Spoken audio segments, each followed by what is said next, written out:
OK, let's move on. We want to talk about the All-Ireland football final replay. I'm delighted to say we have 7 All-Irelands between them. O'Sullivan and Enda McGinley are with us this morning. Sean, it's been very quiet down Kerry way. No major brewing controversy, just a debate about who's going to start. It's an unusual, it's quiet around here. Too quiet, as they would say in the Westerns. It's not quite up there, Jerry. Sure, the Dublin team sheet was released last night already, so it couldn't be quiet. Did you believe it? No, I take that one with a pinch of salt, to be honest with you. Yeah, it is quiet, actually. I suppose replays always kind of take that on anyway, Jerry. You know, it took us a couple of days to dust ourselves down and have a look at it again and try and figure out were we lucky or were we unlucky or what exactly how the game unfolded. I suppose looking back at it, you know, I've watched it a few times now and I just paused it around the 55th minute and we're 5 points down and Dublin are launching another attack and you're going, Jesus, that had gone over the bar, we're gone to 6, and you're probably looking at the 5 in a row and the immortality and all that stuff.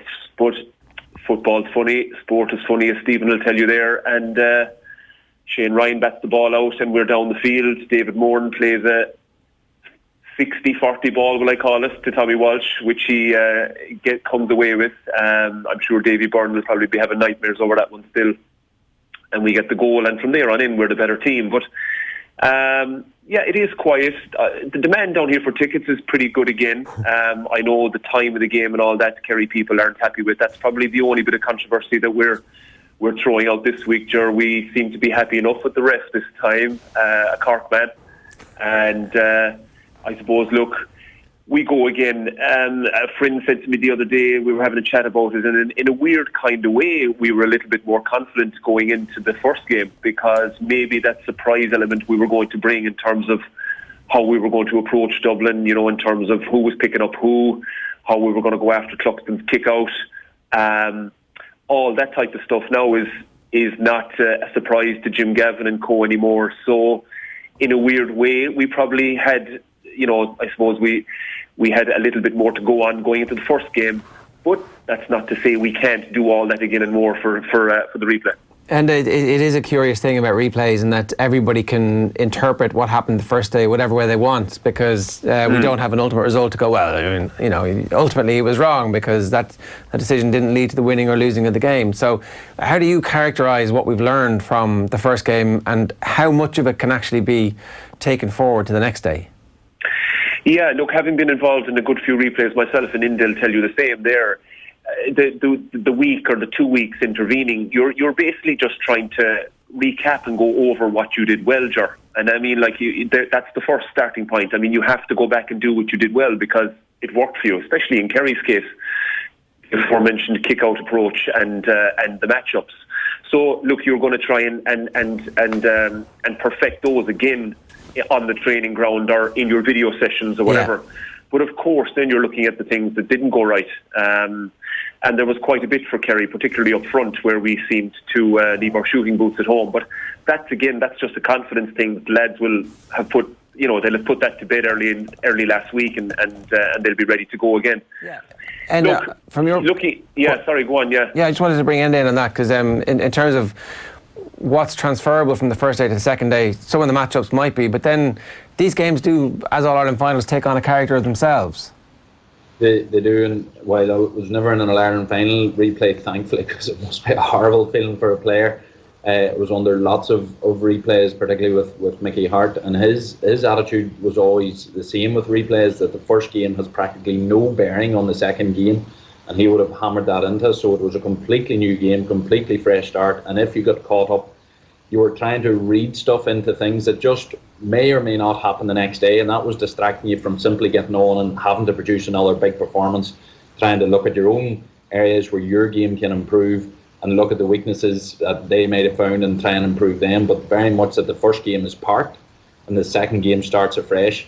The big thing for me, I suppose we talk an awful lot, and there's a huge amount of talk about how Kerry, confidence-wise, will be better or much changed from the first day. But I think it's a more personal thing. I think big games, big performances, there's still a lot simply about the individual. And so take the likes of Gavin White, captain of the Kerry team, went out and had a difficult game. Was he man marking Jack McCaffrey or not?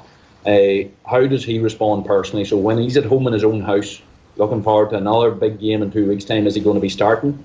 Is he going to be able to produce a performance? That was his first game at that sort of level. So has he got it in him to produce the goods at that level? Them's questions that he personally will be finding, and all of them players will be in a similar place. Them, a lot of them Dublin players, Brian Fenton, for the first time, just was out of the game in midfield. Can he personally respond? So there's an awful lot personally within them players that will dictate how this next game goes. Yeah, Sean, I buy that it's down to the individual in a huge way, but I also think back to how somebody like Brian Cody treated replays as an opportunity to just go, okay, Walter Walsh, you're in, you're going to start this game, let's see what the opposition make of you because you've been tearing it up in training. So part of me definitely feels like the next day that those Kilkenny lads, for example, I remember Jackie Tyrrell being destroyed in one game and then having a man of the match performance in a replay, although he didn't get the man of the match and probably should have, in the year against Tip. I think that was the Hawkeye final. He certainly came back, roared back into the second game in that one. And like loads can happen. Some of it's down to the individual as well, but there is also a challenge here for the two managers to try and punch the other one in the mouth, metaphorically. I can see that happening. I definitely think it may happen in Kerry's. In the Kerry side, I think you'll definitely see one change, if not two, and you may see a wild card, I suppose, for want of a better word. You may see somebody come in who has been going well in training and just quite maybe didn't get there for the drawn game. I think Dublin, on the other hand, I just feel with Dublin, the issues for Dublin, of course, look, Jim Gavin will look at the Mannions and the Con O'Callaghan's and these fellas and say, look, you can be a lot better. And Kerry's job will be try to keep those fellas quiet 2 days in a row, which is very difficult. Enda McGinley mentioned Brian Fenton, and he's right. Fenton will have gone home and said, what has Jack Barry got over me? How can I turn this around in the replay? So that'll be a personal battle again. But I just don't know, do Dublin have... their particular issues are at the back. Obviously, the Kerry full forward line had them in trouble, Johnny Cooper in particular. So, the questions for Jim Gavin, I think, will be more defensive-wise and who have I got to put in, first of all? There's talks of injuries. Do I go with tactical switches or do I actually make replacements, direct replacements? And I think from Peter Keane's point of view, the issue will be up the other side of the field. He'll trust his six-backs that they are going to face a stiffer test because the Dublin forwards will want to improve, but he'll trust them. Whereas up front, I think you may see Peter Keane go with some changes. So it'll be interesting to see, but I get your point. I think replays do offer a chance for managers to, as you said, punch each other in the mouth or pull that rabbit from the hat that nobody might have expected. Stephen, I know you've got to leg it for a plane, so who do you think's going to win the replay? Yeah, Cooper's available, isn't he? He's not suspended. Yeah. That battle was intriguing, just the battles that he lost and ended up getting the second yellow. I thought, on the day, first of all, I thought the game was excellent. So I think Kerry will never admit having fear over Dublin because the pride of Kerry is massive. I think they were exceptional in the first game. I think they'll lose the fear factor now. I'm hoping for a Kerry win, obviously. Anything to stop the Dubs winning 5 in a row, I think. And we'll see how we go. But if you ask me, I think Dublin will on the day. You think Dublin will win? Would you put Cooper back on Clifford again? Yeah, I would, because I think the crowd is going to be erupting. If Cooper comes out with the ball, the Dubs will get a massive lift. So I'm looking forward to seeing the battle, actually. All right, that's good stuff. Stephen, thanks for joining us this morning. Enda McGinley, that same question to you. Would you put Cooper back on Clifford and see what happens? Definitely not. I think Mick Fitzsimmons done fairly well in the second half on him. Now the game had changed, the ball in was slightly different in the second half, but Cooper got toasted by Clifford. His movement, Cooper several times got caught just on the wrong defensive position and then had to do a damage limitation, which was his brilliant half fouls that he usually gets away with, but David Goff called him on it and so he got penalised. So I think that's an obvious move up, but Dublin have big questions in that defence. I suppose that was always the line about Dublin was querying their defence. I think the loss of obviously Philip McMahon obviously isn't just going as well as what he has been previously. I think the loss of him is massive in there. James McCarthy been needed really at both centre half back and full back, particularly if Kerry start Tommy Walsh, which you imagine they should, because it really challenges Dublin's weakness in there. So Dublin have big questions in their defence to answer. and you just look at the bench, you wonder why was Eric Lowndes not maybe on the bench the last day. There was Cian O'Sullivan was on the bench, but he wasn't used, and surely it was a game for Cian to be thrown into. So if he wasn't fit, or if Jim Gavin didn't think he was fit enough to play any part, then why was he on the bench ahead of Eric Lowndes? So there is huge questions, particularly about the Dublin defence. So you know that, and you have those questions. The Kerry management team must have exactly the same questions. So how do they make sure that for the first 15 minutes Dublin are desperately trying to answer them? What you said you play Tommy Walsh from the start. What else do you do to make sure that Dublin are on that back foot and going, oh, we need to look at the bench already, lads, what are we doing? No, I don't think you have to. I wouldn't be trying to be too clever. A lot of what Kerry done, particularly in the forward line, I think Dublin, it is a personnel issue. You cannot pull a defender of a certain stature unless Rory O'Carroll is much closer than he seems to be, but there's no indications of that. So Dublin have an issue in terms of their direct personnel for matching up with the Kerry forwards. If Philly McMahon is closer, or if Rory O'Carroll is closer, that changes it, because physically they're very strong. The closest defender at the minute seems to be Owen Merchant, done well the last day when he came in, but is he of the physical stature? Like, Gainey's playing a really aggressive, sort of real battle style of a game. Then you've got Clifford and potentially Walsh in there, very strong. The big thing is you were sort of holding Walsh the last day in reserve because you wanted that impact off the bench. Well, you're not going to get a better impact than what Killian Spillane gave you the last day. So sort of Peter Keane knows he has that bit of impact. James O'Donoghue is another couple of weeks under the belt. You'd love to see his name in the 26, because that'll just spook Kerry or Dublin a wee bit, because he can come in maybe at the latter stages. So Kerry have enough things just in their personnel that Dublin are challenged, and if all the players have to do is, so Dublin will go out with their lineup, whatever way they're thinking, all the Kerry players have to do is win one or two ball, do what Clifford done on Cooper the last day, and then all the questions start happening for Jim Gavin. Yeah, Sean, that's kind of dream scenario territory from a Kerry perspective, and yet you mentioned about the Dublin forwards who didn't play well the last day, and then the man of the match ultimately was Jack McCaffrey, although I think O'Shea might have had a good shout for it with 10 points as a 20-year-old in an All-Ireland final too. What would you do about Jack McCaffrey this time? The McCaffrey conundrum, as we're calling it down here. Look, he had a superb game. I think the disappointing thing if you were Peter Keane and you watched that game back, and when the stats came out after, I think McCaffrey had something like 30-something possessions in the mid-30s anyway, and the majority of them were inside the Kerry 45-yard line. So Jack McCaffrey, as well as he played, he's fantastic. I'm a big fan of his. He's playing super football, but he didn't actually have to defend all that much. In fact, the one time he was highlighted defending, for me, was a penalty when he pulled. Well, it was a free first when he pulled back Stephen O'Brien the first time, which David Goff missed, and then the second time was definitely a penalty inside the square. So that was the only time I actually saw him in a defensive scenario. So if I was Peter Keane, or the word down here seems to be, well, do you go and put an actual out-and-out forward on Jack McCaffrey to keep him busy? Possibly. Gavin White, Enda mentioned him earlier, it was a big day for Gavin, a 20-year-old captain in Kerry in his first Ireland. He just looked like he was lost a little bit out there in terms of he wasn't defending Jack, and he wasn't putting him going the other way either. So, Gavin isn't a forward. It was an experiment that didn't work. So I think that if there's going to be a change in the Kerry team, you will see probably it coming in that area of the pitch.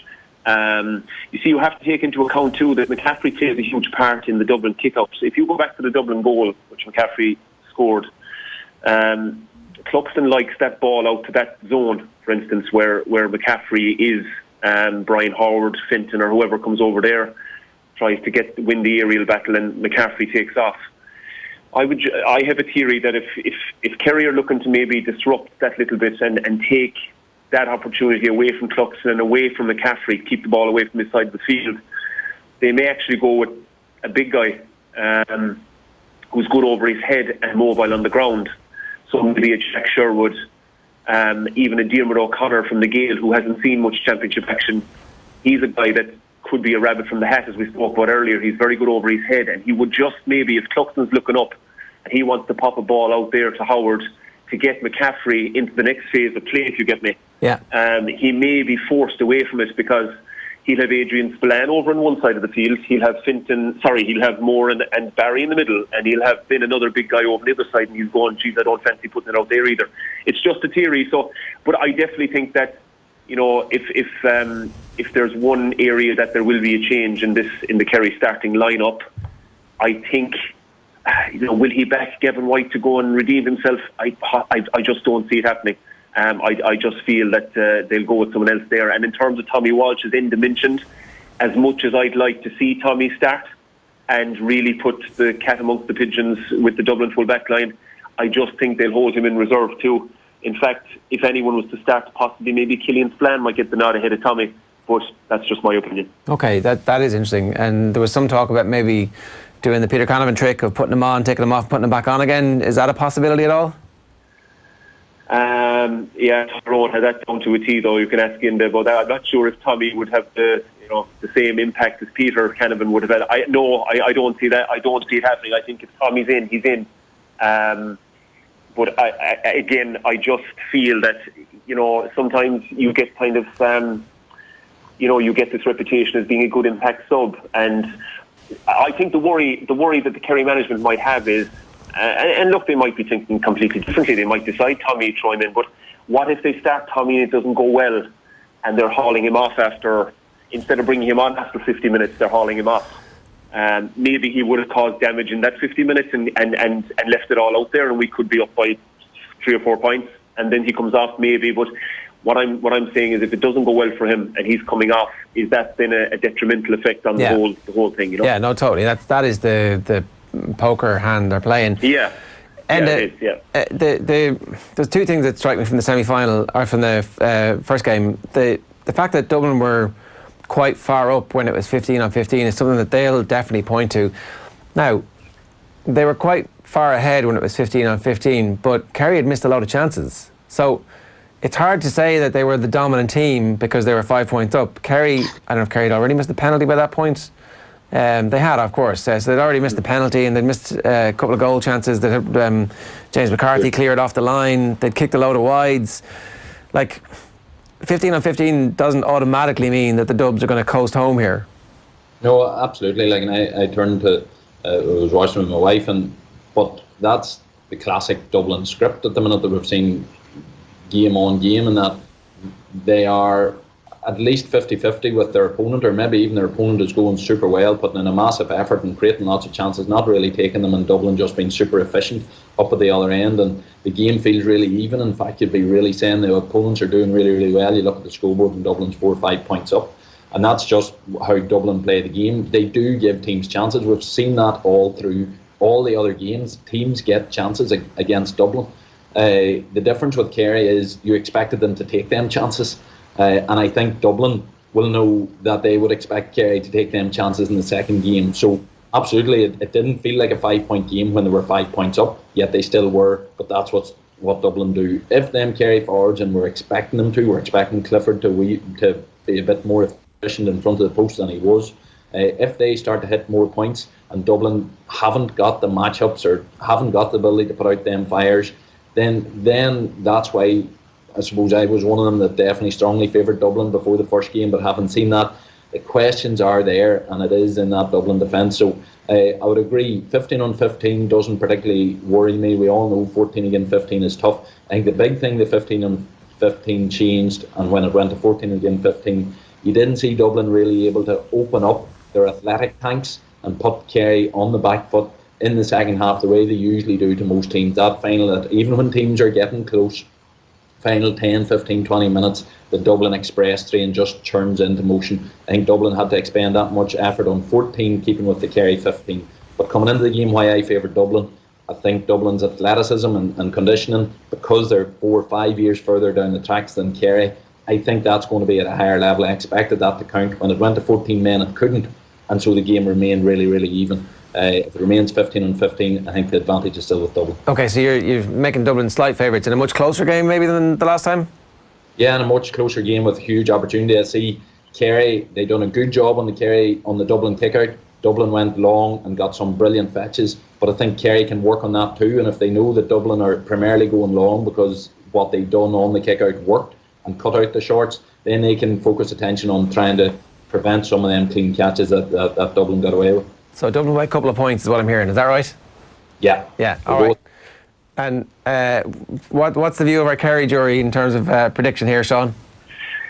Yeah, look, Ger, I suppose you're expecting both teams to improve. I take in this point about our forwards. Look, that's what we'll really be focusing on down here. If our forwards can click and deliver, the most positive thing for us is that we were creating the chances. Okay, we didn't take them, but we were creating them, and that was huge. And yeah, I know Dublin will win 5 points ahead, 15-15, but the positive for us coming away was that we had asked real questions of them and we just didn't take our chances. So if the Kerry forwards can click and take their chances, we are definitely in the mix, and it will be another close game.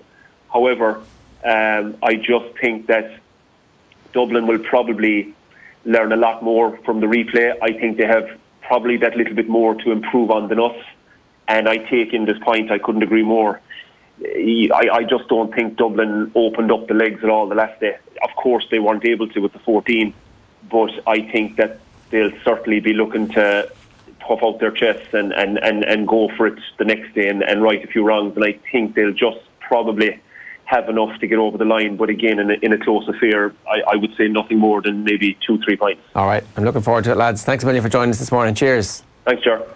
It's Sean and Enda there giving us their thoughts ahead of the replay this weekend. We'd love to hear from you as well. Hashtag OTB AM on our Twitter feed, or indeed, of course, you can always just leave a comment wherever you're watching this. If you're watching this on facebook.com/offtheball and youtube.com/offtheball.